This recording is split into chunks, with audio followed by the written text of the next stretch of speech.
कलयुग की स्त्रियां आखिर अपने पुरुष को धोखा क्यों देती है और पराये पुरुष को पराई स्त्रियां अच्छी क्यों लगती है। दोस्तों, आज की कहानी काफ़ी ही मार्मिक होने वाला है। श्री कृष्ण ने बताया कि आखिर ऐसा क्यों होता है। दोस्तों, कहानी को शुरू करें उससे पहले आप लोग चैनल को सब्सक्राइब और वीडियो को लाइक कर दीजिए। एक बार की बात है दोस्तों, गरुड़ महाराज जब पृथ्वी लोक से भ्रमण कर कृष्ण भगवान के पास पहुंचते हैं तो कहते हैं कि हे कृष्ण जी, मेरे मन में दो ऐसा प्रश्न चल रहा है जिसका आप समस्या का समाधान जरूर कीजिए। तभी कृष्ण भगवान कहते हैं कि हे गुरु जी, तुम्हारे मन में कौन सा ऐसा प्रश्न चल रहा है जिससे कि तुम आज काफ़ी बेचैन लग रहे हो। दोस्तों, उसके बाद गरुड़ महाराज कहते हैं कि मेरे मन में सबसे पहला प्रश्न है कि पुरुष को आखिरकार पराई स्त्री क्यों अच्छी लगती है, और दूसरी बात, एक स्त्री अपने पति को धोखा क्यों देती है।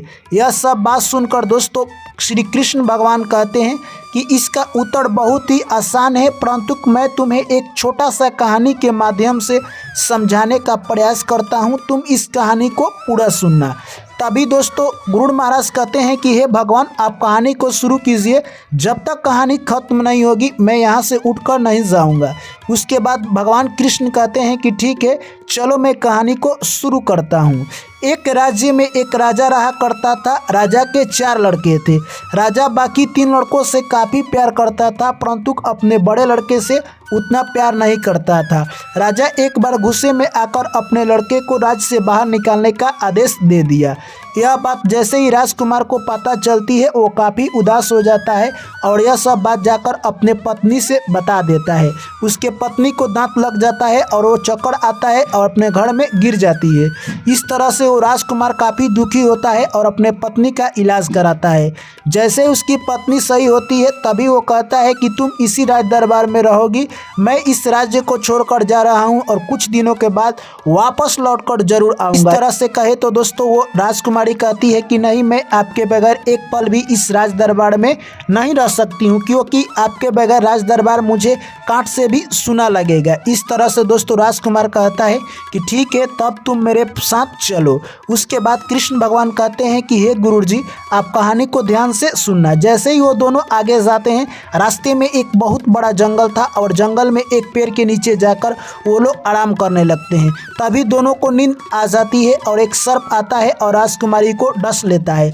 इस तरह से राजकुमार को यह सब बात पता चलता है, तब वो कुछ नहीं कर पाता है और अपने आंखों के सामने अपनी पत्नी की मौत देखकर वो काफ़ी दुखी होता है और बिलप बिलप कर रोने लगता है। उस जंगल में इतना तेजी से रो रहा था कि एक महात्मा उसी जंगल से जब क्रॉस कर रहे थे तो उन्होंने देखा कि आखिर इस जंगल में इतना जोर से कौन बिलप रहा है। तभी वो महात्मा उस राजकुमार के पास आते हैं और कहते हैं कि आखिर तुम इतना जोर से क्यों बिलप रहे हो, तुम्हारे साथ क्या हुआ है। तभी दोस्तों वो राजकुमार अपने पिता के घर से निकाले जाने तक और उस जंगल में अपने पत्नी के सर्प काटने तक की सारी कहानी कह डाली।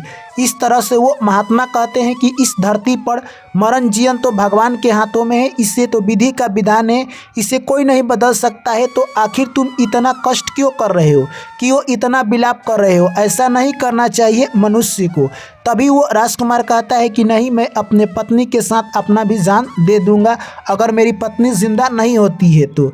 तभी वो महात्मा कहते हैं कि तुम्हारी पत्नी जिंदा हो सकती है, परंतु उसके लिए कुछ शर्तें हैं। तभी वो राजकुमार कहता है कि ठीक है, मेरी पत्नी जैसे भी जिंदा हो जाए मैं सारी शर्तें मानने के लिए तैयार हूँ। दोस्तों उसके बाद महात्मा कहते हैं कि ठीक है, जब तुम तैयार हो तो मैं तुम्हें शर्तें बताता हूँ। सबसे पहले तुम्हारी उम्र 80 वर्ष है और तुमने 40 वर्ष जी लिया है, इसलिए अब मैं तुम्हारे 40 वर्ष को 2 भागों में डिवाइड कर देता हूं और एक भाग यानी 20 वर्ष तुम्हारे पत्नी को और 20 वर्ष तुम्हारे में छोड़ देता हूं। इस तरह से तुम्हारी पत्नी अब 20 वर्ष तक जिंदा रहेगी। यह बात सुनकर वो राजकुमार खुश हो जाता है। उसके बाद महात्मा कहते हैं कि एक गुप्त बात है, अगर इस बात को तुम अपने पत्नी से नहीं बताते हो तो जब भी चाहोगे तब तुम अपना 20 वर्ष अपने पत्नी से ले सकते हो। वो राजकुमार कहता है कि ठीक है, और महात्मा कहते हैं कि ये गंगाजल लो और अपने हाथ में बोलो कि मैं अपना 20 वर्ष अपने पत्नी को दे रहा हूँ। इस तरह से जैसे ही वो दोस्तों राजकुमार कहता है मैं अपना उम्र पत्नी को 20 वर्ष दे रहा हूँ, उसकी पत्नी उठकर बैठ जाती है और वो कहती है कि हम लोग कहाँ पर आ गए हैं।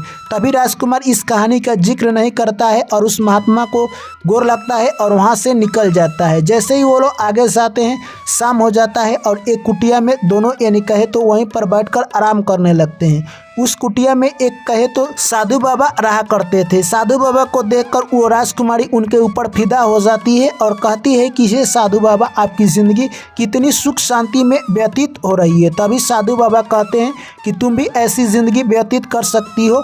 तभी वो राजकुमारी कहती है कि मेरा पति मेरे साथ है, मैं ऐसे कैसे कर सकती हूँ। साधु बाबा कहते हैं कि तुम्हारा पति जैसे ही पानी पीकर आता है उसके साथ तुम पानी पीने का फिर जाओ और जैसे ही नदी में पानी लेने के लिए वो झुकेगा तुम उससे धक्का दे देना और हम लोग अपनी ज़िंदगी को अच्छी तरह से व्यतीत करेंगे। दोस्तों यह बात सुनकर वो राजकुमारी काफ़ी खुश होती है और जैसे ही राजकुमार पानी पीकर आता है फिर से जिद करने लगती है पानी पीने जाने के लिए और दोनों पानी पीने के लिए चल देते हैं। इस बार जैसे ही राजकुमार नदी में पानी भरने के लिए झुकता है राजकुमारी उससे धक्का दे देती है और वहाँ से उस साधु बाबा के पास आकर रहने लगती है। जैसे ही राजकुमारी उस साधु बाबा के पास आती है दोनों वहाँ से रफू चक्कर हो जाते हैं और साधु बाबा उस राजकुमारी को ले जाकर नृत्य सिखाने लगे और राज दरबार में नचाकर पैसा कमाने लगे। इस तरह से कहे तो दोस्तों दिन पर दिन साधु बाबा पैसे वाले बन जाते हैं। और उधर जो कि राजकुमार एक नदी में डूबा हुआ था दोस्तों, वो झाड़ी में फंसा हुआ था, कुछ लोग उसे बाहर निकाल देते हैं और वहाँ से वो आगे चलता है। जैसे ही आगे जाता है एक सेठ के घर पहुंचता है और वहीं पर मंसी का काम करने लगता है। सेठ कहते हैं एक दिन की राजा के दरबार में आज नृत्य का प्रोग्राम है, तुमको चलना है देखने तो चलो। दोस्तों उसके बाद कृष्ण भगवान कहते हैं कि हे गुरुजी आप कहानी को ध्यान से सुनना। उसके बाद दोस्तों यानी कृष्ण भगवान कहते हैं कि जैसे ही वो नृत्य देखने के लिए जाता है अपने पत्नी को देखकर दंग रह जाता है और जैसे ही नृत्य समाप्त होता है सभी लोग उपहार में उसको कुछ दे रहे थे। तभी वो राजकुमार अपनी अंगूठी निकालकर उस राजकुमारी को देता है और वो राजकुमारी पहचान लेती है। तभी राजकुमारी सोचती है कि मेरा पति जिंदा है, मुझे कुछ करना होगा और एक ऐसी मुजरा करती है जिससे कि राजा प्रसन्न हो जाते हैं और बोलते हैं कि मांगो तुम्हें मुँह मांगा इनाम क्या चाहिए। तभी राजकुमारी कहती है कि इस राज दरबार में मेरा एक कातिल है, आप उसे फांसी दे दीजिए। राजा कहते हैं कि तुम्हारा कातिल कौन है तुम बताओ, इसी वक्त मैं उसे फांसी दे दूंगा। तभी वो अपने पति को बता देती है। दोस्तों उसके बाद राजा हुक्म देते हैं कि इस मंसी का अभी इसी वक्त फांसी दे दिया जाए। तभी उसका सेठ कहता है कि ऐसा नहीं हो सकता है, मंसी कुछ बोलना चाहता है। तभी वो राजकुमार कहता है कि वो मेरी पत्नी है और मेरे साथ गलत बिहेव कहकर एक साधु बाबा के साथ भागकर आ गई है। तभी वो कहती है कि मैं इसको जानती भी नहीं हूँ, ये मेरे साथ गलत संबंध बता रहा है। दोस्तों उसके बाद राजा कहते हैं कि तुम कैसे प्रूफ कर सकते हो कि ये तुम्हारी पत्नी है।